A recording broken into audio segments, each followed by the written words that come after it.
Assalamualaikum warahmatullahi wabarakatuh. Perkenalkan, nama saya Muhammad Ansori dengan NIM 21101010566.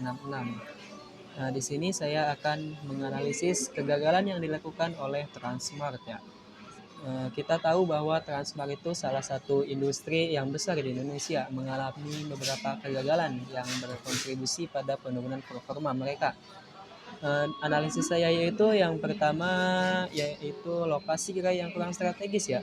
Tidak semua lokasi gerai Transmart memiliki potensi pasar yang besar. Penempatan gerai di lokasi yang kurang strategis dapat mengakibatkan rendahnya jumlah pengunjung.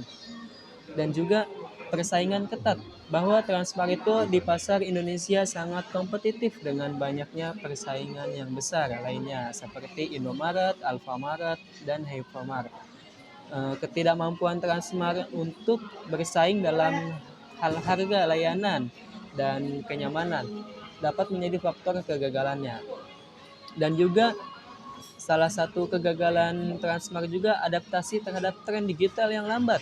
Seiring dengan meningkatnya belanja online, Transmart mungkin tidak cukup cepat beradaptasi dengan tren e-commerce dan digitalisasi. Ketidakmampuan untuk mengintegrasikan strategi online dan offline bisa mengurangi daya saing mereka. Manajemen di Transmart juga kurang efektif ya. Kegagalan dalam manajemen internal seperti perencanaan strategis yang kurang matang, manajemen stok yang buruk, atau pelayanan pelanggan yang tidak memuaskan dapat berdampak negatif pada performa bisnis mereka. Dan yang selanjutnya yaitu pengalaman belanja yang kurang menarik. Pengalaman belanja ini Transmart mungkin tidak memenuhi ekspektasi pelanggan, baik dari segi kenyamanan, kualitas produk, hingga harga.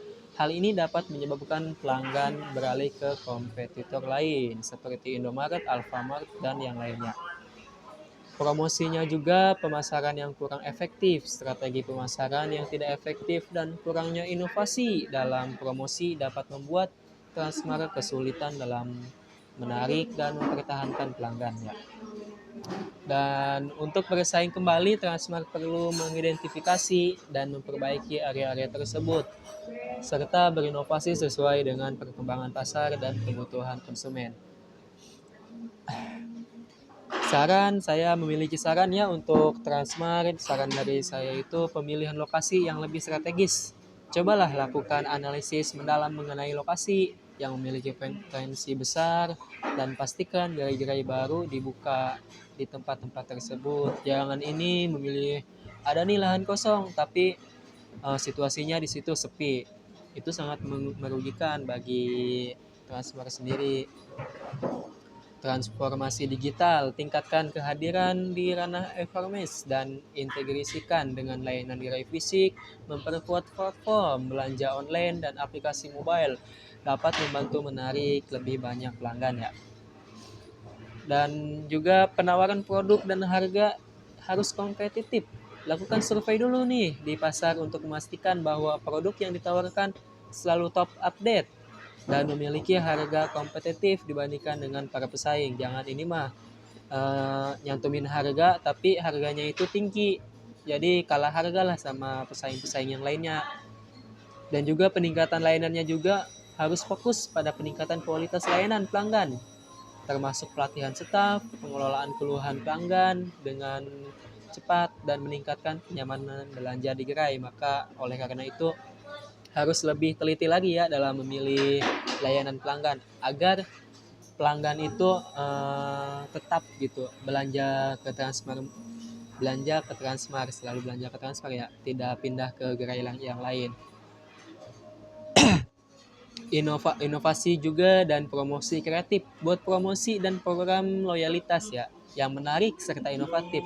Gunakan media sosial nih, media sosial seperti Instagram, TikTok, atau Twitter. Digital marketingnya harus mencapai lebih banyak pelanggan potensial ya, jangan sampai turun tuh pelanggan, harus selalu tinggi. Optimalisasi manajemen stok juga itu sangat penting ya. Gunakan teknologi untuk memantau dan mengelola persediaan secara lebih efisien sehingga dapat mengurangi risiko kekurangan atau kelebihan stok. Dan juga yang terakhir yaitu kemitraan strategis. Saran dari saya, jalin kemitraan dengan perusahaan-perusahaan lain untuk mengadakan event atau penawaran sosial yang dapat menarik minat konsumen. Ketika udah ada event nih di Transmart, pasti banyaklah konsumen yang hadir ke Transmart. Maka sekian dari saya, cukup itu yang saya bisa sampaikan untuk analisis kegagalan Transmart dari awal launching sampai sekarang ya. Juga terima kasih. Assalamualaikum warahmatullahi wabarakatuh.